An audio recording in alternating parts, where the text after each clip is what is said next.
Thanks for having me here at the India Inc. Policy Roundtable. My name is Anmol Nayyar. I'm a director and a partner at an India-based credit platform. In a previous life, I was a lawyer, actually at Ashurst, about a decade ago. And this is by far the best event I've ever been to at Ashurst's premises, so I'm very happy to be here. Great, and so if we could just move into some of the topics of discussion that were in focus today. The title, of course, is Make in India and what it means for the UK. But if you could give us your thoughts on the whole Make in India slogan, agenda, target, goal, whatever you could call it. Yeah, absolutely. I mean, I think, the greatest thing about India is that we have a demographic dividend. We have, depending on what math you choose, I mean, we have at least 70% of our population under the age of 35 or 40. We've had 10 years before this government of not harnessing the potential of that demographic dividend.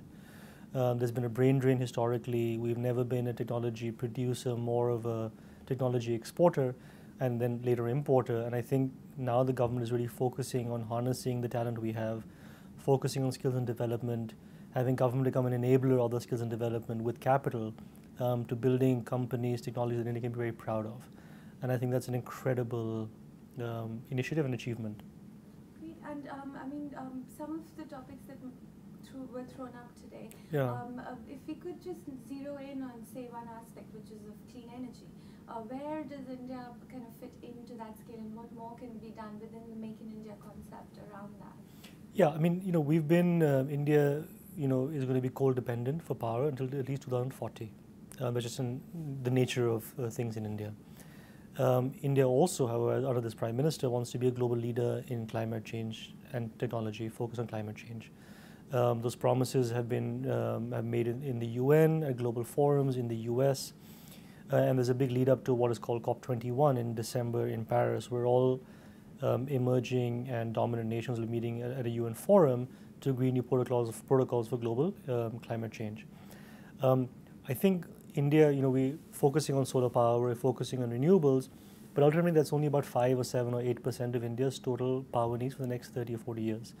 So what India needs to do is focus on enabling and nurturing indigenous technologies that will solve greater climate issues, such as how to clean coal, for example. You have a few companies in the world like Mitsubishi and Shell which focus on it, but you're one Indian company that's doing it. And for the Indian government to get behind that, own that technology, take it to the world, that's a big opportunity. Great, and just finally, given the context of today's discussions, where can UK help, or can UK help in the whole Make in India process, and specifically in the energy sector? I mean, the UK's and India has had a great long history. I think it hasn't been as potent as it could have been the past few years. I think it's been one way more, as in India outbound towards the UK. The UK has a long history of engineering excellence, of leadership again in things like climate change.